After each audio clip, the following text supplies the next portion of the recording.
At 7:22 in the morning on March 4, 2025, a senior official in the United States Treasury Department signed a document that was intended to be the most powerful financial weapon ever deployed against a G7 ally. The document authorized the preliminary framework for asset restriction measures targeting Canadian sovereign and institutional holdings within American financial jurisdiction. It was not a full freeze. American legal constraints on unilateral action against a treaty partner made a full freeze legally complicated on a compressed timeline. What it was the credible beginning of one. The intent was clear to everyone who saw it. The message was that the United States was prepared to use its position as the world's primary financial clearing jurisdiction to create pressure on Canadian assets in ways that would make the tariff dispute extremely expensive for Ottawa extremely quickly. The document was classified. It was sent to 4 people inside: the Treasury Department and 2 people at the National Security Council. It was not sent to Canada. It was not meant to be. The plan, as designed, was that Canada would learn about the asset restriction framework the way financial pressure is most effective, through market signals, through quiet conversations between financial institutions, through the slow dawning realization that the ground had shifted. Ottawa was supposed to spend days figuring out what was happening. It spent 11 hours. And in those 11 hours, what Canada did to 3 American markets was not a retaliation. It was a demonstration. A demonstration of exactly how much financial leverage a country accumulates when it spends 22 months quietly building an alternative architecture while its adversary is looking the other way. By 6:17 in the evening of March 4, 2025, the American bond market had moved in a direction that required explanation. The American equity market had registered a drop specific enough in its sectoral concentration to raise questions. The US dollar had weakened against the Canadian dollar by a margin that currency desks on 3 continents were flagging as anomalous. 11 hours, 3 markets, 1 document that Ottawa was never meant to see. This is how it happened. And this is why it will never be undone. The first question that any serious analyst asks about March 4th is the same question the Treasury Department asked internally before the end of that day. How did Canada find out about a classified document within hours of its signing? The answer to that question has not been officially confirmed by either government. What has been reported by financial journalists with sources inside Canadian federal institutions is that the signal did not come from a human intelligence source. It did not come from a spy. It did not come from a leak inside the Treasury Department. It came from the markets themselves. Canada's Department of Finance maintains a real-time financial monitoring operation that tracks anomalous movements in instruments connected to Canadian sovereign and institutional exposure. The system is not classified. It is a standard risk management function of the kind that every major government treasury operation runs.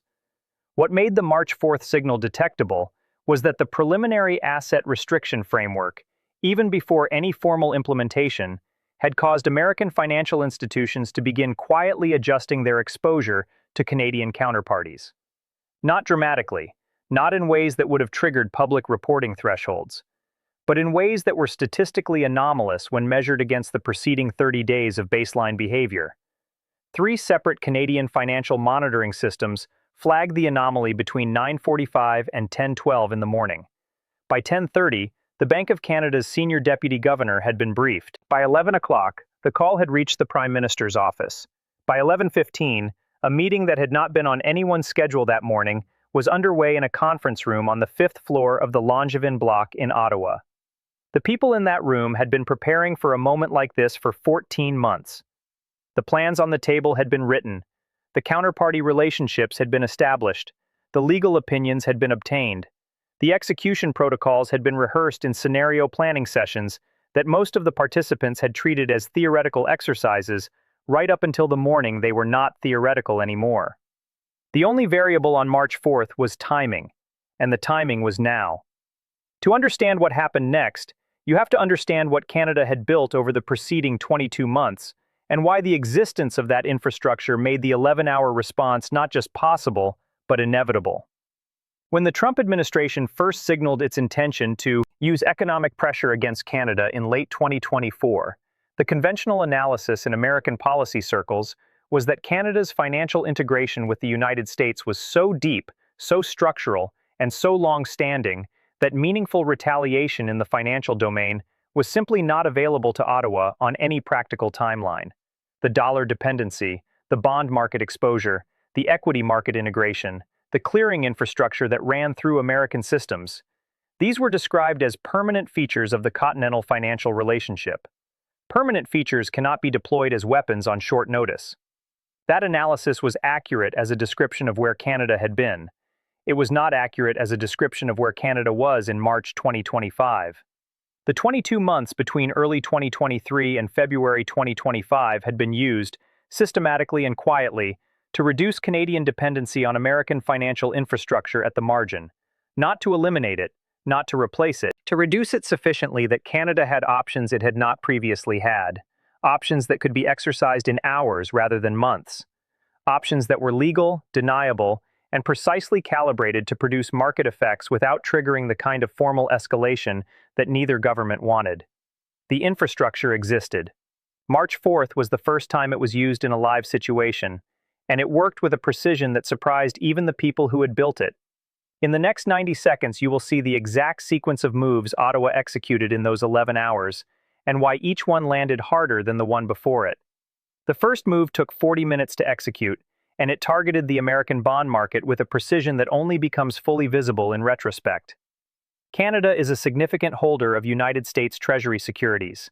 As of February 2025, Canadian institutions including the Bank of Canada, major pension funds, and provincial government investment vehicles held approximately $380 billion in American Treasury instruments. This is a position accumulated over decades of financial integration between two economies that had operated on the assumption of permanent alliance. The first move was not to sell those treasuries.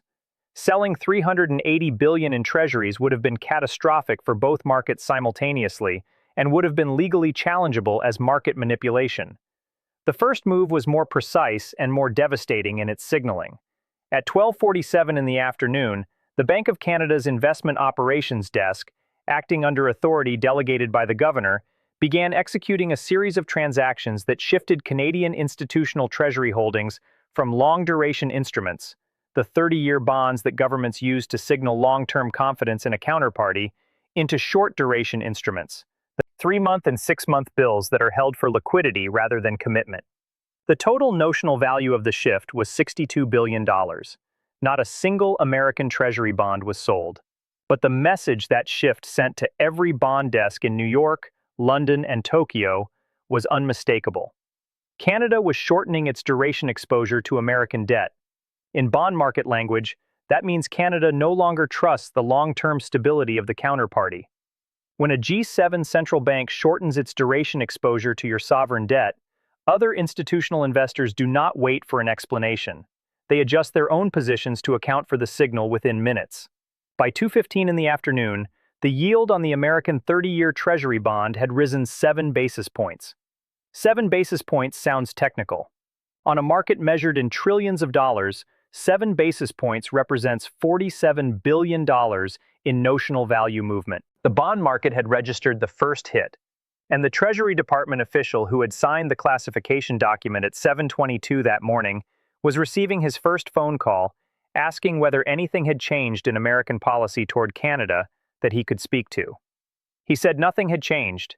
He was not yet aware that Canada had already moved $62 billion. The second move came 18 minutes after the first, and it targeted the American equity market with a concentration that took analysts several hours to fully reconstruct.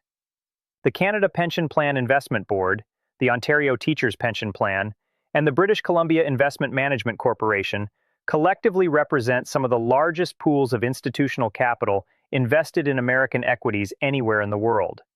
The investment teams at these three funds, operating under a coordination framework that had been established precisely for this contingency, began simultaneously reducing their positions in a specific and deliberate sector of the American equity market. That sector was American financial services. The banks and investment institutions that would be the operational mechanism for any American asset restriction action against Canada. This was not abstract. If the Treasury Department wanted to restrict Canadian assets within American financial jurisdiction, it needed American financial institutions to implement those restrictions. Those institutions were the target. The position reduction was not enormous in absolute terms. Approximately $18 billion in aggregate across the three funds over a period of 90 minutes. But it was concentrated in the precise sector that would be most sensitive to the signal it was sending.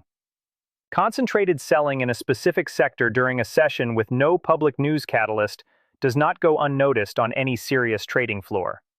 By 3:45 in the afternoon, the KBW Bank Index, which tracks the performance of major American banking institutions, had dropped 2.3%. A 2.3% drop in 90 minutes with no public explanation is an event that triggers automated risk alerts across the industry. Risk desks at every major American financial institution were running the same internal questions simultaneously. What do the Canadian pension funds know that we do not? The answer, which none of them had access to yet, was that they knew about a classified Treasury document signed at 7:22 that morning. The equity market had registered the second hit, and the second phone call to the Treasury Department official had a different tone than the first. The third move was the one that produced the most publicly visible result, and it used infrastructure that Canada had spent 22 months constructing specifically for a moment where dollar-based financial pressure was directed at Ottawa. The United States dollar derives a portion of its strength from structural demand. Countries that hold dollars, countries that trade in dollars, countries whose financial systems clear through dollar infrastructure, create constant baseline demand that supports the currency's value. When that structural demand decreases, even marginally, the dollar weakens against other currencies in ways that are visible in real time to every trading desk on Earth. The third move was the activation of the bilateral currency clearing arrangements that Canada had established with Asian and European central banks over the preceding 22 months. Specifically, it was a coordinated signal sent to three counterparty central banks, indicating that Canada intended to accelerate the use of non-dollar clearing for a defined category of cross-border transactions, effective immediately. The signal reached the European Central Bank at 4:12 in the afternoon Ottawa time. It reached the Bank of Japan at 4:18. It reached the Monetary Authority of Singapore at 4:31. These three institutions collectively manage relationships with financial counterparties that account for approximately 14% of daily US dollar transaction volume in global currency markets. The signal did not say Canada was abandoning the dollar. It said Canada was activating infrastructure that reduced dollar dependency for a specific category of transactions. But in a currency market that trades on expectation rather than fact, the activation of that signal was sufficient to produce visible movement. By 5:50 in the afternoon, the US dollar had weakened 0.6% against the Canadian dollar. In a market that measures daily movements in tenths of a percent, 0.6% in a single afternoon session is significant enough to generate alerts at central banks and treasury departments on three continents. Currency desks filed anomaly reports, senior officials were notified, and the third phone call to the Treasury Department that day was not from a journalist or a financial institution. It was from the National Economic Council. The currency market had registered the third hit. 11 hours after a classified document had been signed with the intention of creating financial pressure on Canada, three American markets had moved. The total financial impact was measurable. The source of the movement was deniable, and Canada had not issued a single public statement. The American response in the 72 hours after March 4th is more revealing than anything either government has said publicly about that day. The Treasury Department did not publicly acknowledge the asset restriction framework. It could not, because acknowledging it would require explaining what triggered the Canadian response, which would require acknowledging that a classified document had produced market-visible effects within hours of being signed through mechanisms that left no legal fingerprints. The asset restriction framework was suspended within 36 hours, not canceled, suspended, a bureaucratic distinction that preserved the theoretical option to revisit while removing the operational pressure that had produced the market movements. The suspension was communicated to Canadian financial authorities through back channels on March 6th. Ottawa acknowledged receipt without acknowledging the context. No press release, no statement of victory. A phone call between deputy-level finance officials in which the relevant word was used once and not repeated. Canada understood. Washington understood that Canada understood. The mechanism that had been activated on March 4th remained in place. The bilateral clearing arrangements with Asian and European central banks remained active. The duration repositioning in Treasury holdings remained in the shorter maturities. The equity positions in American financial sector stocks remained reduced. Canada had not reversed a single position. It had stopped executing new ones. Stopping execution is not the same as standing down. The infrastructure remained, tested, proven, available. What the events of March 4th demonstrated to every serious analyst who reconstructed the sequence is something more important than the specific market movements it produced. It demonstrated that the assumption underlying American financial leverage over allied economies, that the leverage was structural, permanent, and unresponsive to marginal dependency reduction on short timelines, was incorrect. Canada had not eliminated its dependency on American financial infrastructure. It had reduced that dependency sufficiently at the margin that 11 hours of precise, coordinated, legally deniable market action could produce simultaneous pressure on the bond market, the equity market, and the currency market of the largest economy on Earth.